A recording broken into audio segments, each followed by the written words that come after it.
Aksa, stimulan fokus anak penyandang autisme. Baik, yang pertama saya akan menjelaskan latar belakang dari proposal ini. Autisme dan ADHD, Attention Deficit Hyperactivity Disorder, adalah dua jenis gangguan yang disebabkan oleh adanya kendala dalam perkembangan neuron yang seringkali ditemukan pada periode awal pertumbuhan anak-anak. Bentuk gangguan perkembangan jaringan neuron paling umum dapat disadari pada usia awal pertumbuhan melalui defisit kemampuan fungsi pribadi, sosial, akademik, ataupun pekerjaan. Autisme adalah kondisi perkembangan yang berdampak pada pola interaksi sosial dan perilaku manusia.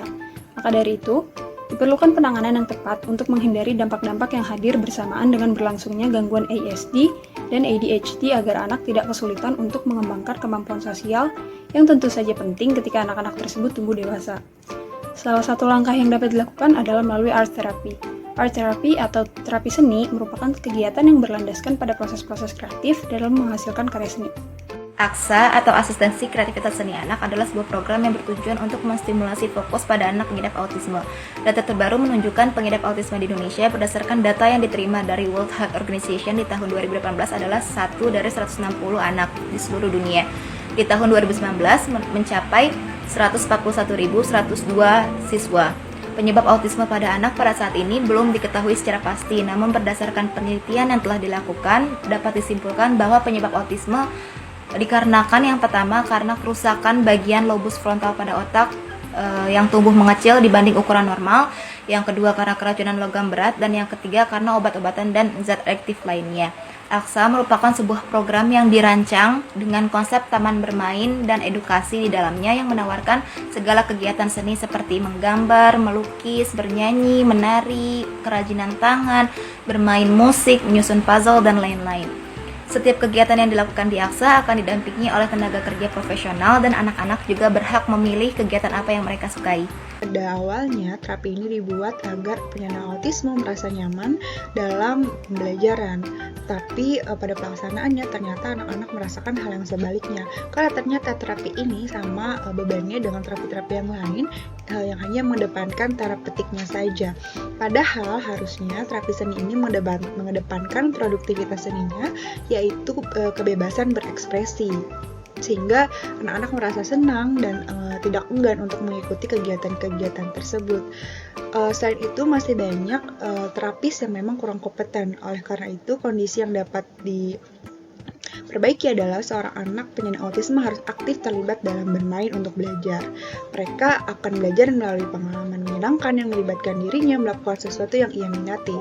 Anak-anak penyandang autisme seringkali tidak cukup mendapatkan variasi dalam situasi belajar mereka, dan rutinitas sehari-hari mereka tidak cukup merangsang otaknya. Karenanya, keterlibatan anak-anak autis dalam program AKSA sangatlah membantu untuk merangsang minat dan kemampuan serta memperbaiki kondisi tumbuh kembangnya. Peran orang sekitar dalam mendampingi tumbuh kembang anak penyandang autisme sangat dibutuhkan.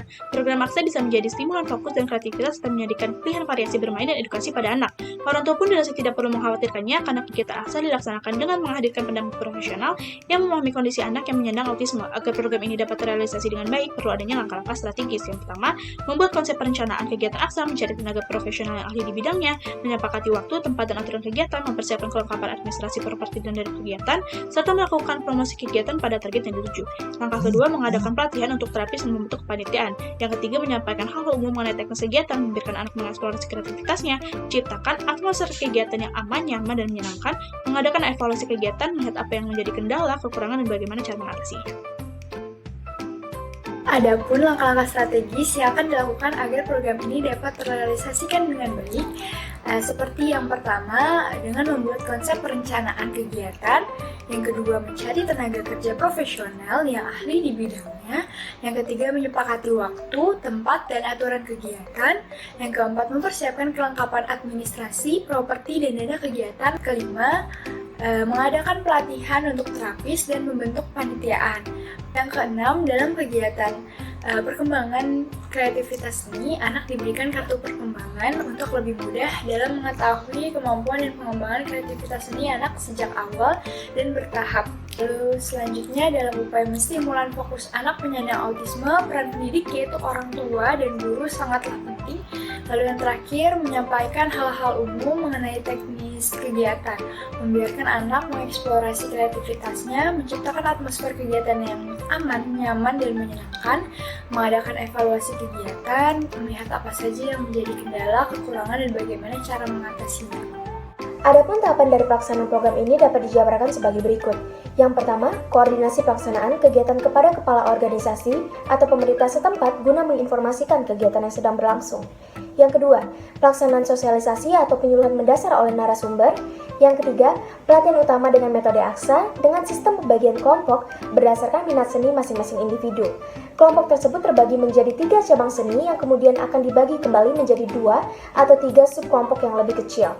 Total terdapat 24 orang mitra yang akan dibagi merata pada masing-masing subkelompok. Distribusi mitra tersebut terdiri dari 1 tenaga profesional dan 2 orang yang memiliki pengalaman pada bidang bersangkutan. Yang terakhir, evaluasi. Pada tahap ini akan dilakukan monitoring berkala untuk menentukan standar keberhasilan dan keberlanjutan dari program yang sedang dijalani. Tahap evaluasi yang dilakukan baik sebelum, sedang, dan sesudah pelaksanaan. Prediksi hasil. Terapi seni adalah salah satu kegiatan yang diprediksi dapat membantu penyembuhan dengan tenang dan tanpa tekanan, sehingga orang dapat melakukan kegiatannya dengan cara dan waktu mereka masing-masing, serta akan merasa nyaman saat mengekspresikan suasana hati dengan leluasa atau bahkan memperlihatkan ekspresi takut dan kecemasan yang dialaminya. Salah satu contohnya adalah dengan melakukan terapi seni. Terapi ini dipercaya dapat mendorong anak-anak pengidap autisme untuk berekspresi dengan bebas sehingga mampu mengembangkan atau meningkatkan kepercayaan diri mereka. Prediksi hasil didapatkan saat pengabdian masyarakat tentang terapi seni terhadap anak pengidap autisme adalah dengan menggunakan seni sebagai kegiatan kreatif. Ternyata kegiatan ini mampu membantu anak-anak pengidap autis mengurangi ketegangan sehari-hari. Hal ini dikarenakan seni merupakan suatu kegiatan yang menyenangkan dan juga bisa membantu meningkatkan daya sensitivitas indera. Melalui seni ini diharapkan sebagai langkah efektif dalam meningkatkan fokus, mengurangi tantrum, dan membuat anak menjadi lebih dapat berkomunikasi serta mengambil keputusan dengan cara nyaman dan menyenangkan. Demikian gagasan kami, sekian dan terima kasih.